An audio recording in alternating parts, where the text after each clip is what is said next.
সরকার সংকটে পড়া ৬ ব্যাংকের ২২,৫০০ কোটি টাকা দেবে। অনেকেই মনে করেন নতুন টাকা ছাপিয়ে দুর্বল ব্যাংকগুলোকে দেয়া হবে। কেন্দ্রীয় ব্যাংকের সংশ্লিষ্ট কর্মকর্তারা জানান, এজন্য নতুন নোট ছাপানোর প্রয়োজন পড়বে না। কারণ এই টাকা বড় অংশই ডিজিটাল মাধ্যমে লেনদেন হবে। বাকি যে টাকা প্রয়োজন হবে তা ভোল্ট থেকে দেয়া হবে। নতুন টাকা ছাপানো নিয়ে দেশের ব্যাংক খাতে বেশ কিছুদিন ধরেই আলোচনা চলছে। বিশেষ করে টাকা ছাপিয়ে সংকট পড়া ৬ ব্যাংকের ২২,৫০০ কোটি টাকা দেওয়া হবে এমন খবরে ও আলোচনা। অনেকের কাছে মনে হতে পারে টাকা ছাপানো মানেই টাকশালের যন্ত্রে টাকা ছাপানো শুরু হয়ে গেছে। কিছুদিনের মধ্যে তা ব্যাংকগুলোকে বস্তায় ভরে দেওয়া হবে। আসলে তা নয়। বাস্তবতা হলো সব টাকা ছাপানো হয় না। কেন্দ্রীয় ব্যাংকে ভোল্টে সব সময়ে উল্লেখযোগ্য পরিমাণে ছাপানো টাকা থাকে। চাহিদা অনুযায়ী বাজারে ছাড়া হয়। আবার কেন্দ্রীয় ব্যাংকের ছাপানো টাকাকে বলা হয় রিজার্ভ মানি, যা হার্ড মানি হিসেবে পরিচিত। দেশের ব্যাংক খাতে গত সেপ্টেম্বরে আমানতের পরিমাণ ছিল ৭,৪১,৫৯৫ কোটি টাকা। তখন দেশে ছাপানো টাকার পরিমাণ ছিল ৩,৭৫,২৭৩ কোটি টাকা। আসলে কেন্দ্রীয় ব্যাংক বাজারে ১০০ টাকা ছাড়লে তা ৫ গুণের মতো, অর্থাৎ ৫০০ টাকার ভ্যালু তৈরি করে। তবে টাকা ছাপানো হলে তা মূল্যস্ফীতিতে উস্কে দিতে পারে। সেজন্য অর্থনীতিবিদেরা মূল্যস্ফীতি নিয়ন্ত্রণে রাখার স্বার্থে টাকা না ছাপানোর পক্ষে মত দিয়ে থাকেন। কেন্দ্রীয় ব্যাংক সূত্রে জানা গেছে, টাকা ছাপানো হলেই তা বাজারে বা ব্যাংকগুলোর কাছে দেওয়া হয় না। যে টাকা ব্যাংকের মাধ্যমে বাজারে ছাড়া হয় তার বড় অংশই ব্যাংক থেকে বের হয়ে মানুষের পকেটে ও বাড়িতে যায়। এসব টাকা হাতে হাতে ঘোরে, অর্থাৎ লেনদেন হয় এবং দ্রুতই ব্যাংকে ফিরে আসে না।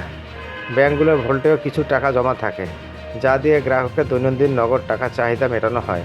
এছাড়া ছাপানো টাকার একটা বড় অংশ বাংলাদেশ ব্যাংকের ভোল্টে জমা থাকে।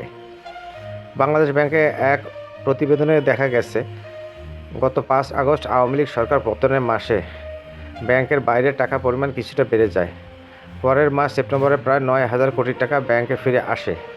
এর পরের মাসগুলোর অবশ্য ব্যাংকের বাইরে টাকার পরিমাণ বেড়ে যায় বলে জানা ব্যাংকাররা। কয়েকটি ব্যাংক থেকে গ্রাহকের টাকা তোলা হিড়িক পড়ে। এসব টাকা ঘুরে ফিরে আবার অন্য ব্যাংকে জমা হয়। কেন্দ্রীয় ব্যাংকের তথ্য অনুযায়ী গত সেপ্টেম্বর ব্যাংক খাতে ছাপানো টাকার পরিমাণ রিজার্ভ মানি ছিল ৩,৭৫,২৭৩ কোটি টাকা, যা আগস্ট ছিল ৩,৮৫,৭৯৬ কোটি টাকা। অর্থাৎ এক মাসে ছাপানো টাকার পরিমাণ কমে ১০,৫২৩ কোটি টাকা হয়। এক মাসে বাজারে প্রচলিত টাকার পরিমাণে কমে আসে। সেপ্টেম্বরে বাজারে চালু থাকা টাকার পরিমাণ ছিল ৩,১১,০১৩ কোটি টাকা, যা আগস্টে ছিল ৩,৮০,৭১২ কোটি টাকা। আগস্টে ব্যাংকের বাইরে মানুষের কাছে নগদে হাতে ও বাড়িতে ছিল ২,৯২,৪৩৪ কোটি টাকা, যা সেপ্টেম্বরে কমে হয় ২,৮৩,৫৫৩ কোটি টাকা। থেকে টাকা তুলে নেওয়ার পর যা আর ব্যাংকে জমা হয় না, তাই ব্যাংকের বাইরে থাকা টাকা হিসেবে পরিচিত। এই টাকা মানুষ হয় দৈনন্দিন প্রয়োজন মেটাতে, নয়তো বেশি লাভের আশা ব্যাংকের বাইরে বিভিন্ন সমিতিতে রাখে বা জমি ফ্ল্যাটে বিনিয়োগ করেন। আবার কেউ কেউ টাকা তুলে ঘরেও রেখে দেন। ছাপানো টাকার মধ্যে গত আগস্টে ব্যাংকে ভোল্টে ছিল ২৬,২৭৮ কোটি টাকা, যা সেপ্টেম্বরে বেড়ে হয় ২৭,৪৬০ কোটি টাকা। বাংলাদেশ ব্যাংকের ভোল্টে গত আগস্টে ৬৭,০৮৩ কোটি টাকা ছিল, যা সেপ্টেম্বরে কমে হয় ৬৪,২৫৯ কোটি টাকা। ফলে নতুন বছরে ৬ ব্যাংকের ২২,৫০০ কোটি টাকা দেওয়া হলেও তার জন্য নতুন নোট ছাপানোর প্রয়োজন। মানুষ ব্যাংক থেকে টাকা তুলে নেওয়ার পর যা আর ব্যাংকে জমা হয় না, তাই ব্যাংকের বাইরে থাকা টাকা হিসেবে পরিচিত। এই টাকা মানুষ হয় দৈনন্দিন প্রয়োজন মেটাতে, নয়তো বেশি লাভের আশা ব্যাংকের বাইরে বিভিন্ন সমিতিতে রাখেন বা জমি ফ্ল্যাটে বিনিয়োগ করেন।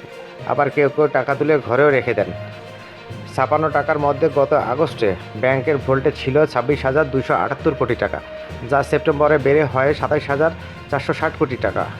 বাংলাদেশ ব্যাংকের ভোল্টে গত আগস্টে ৬৭,০৮৩ কোটি টাকা ছিল, যা সেপ্টেম্বরে কমে হয় ৬৪,২৫৯ কোটি টাকা।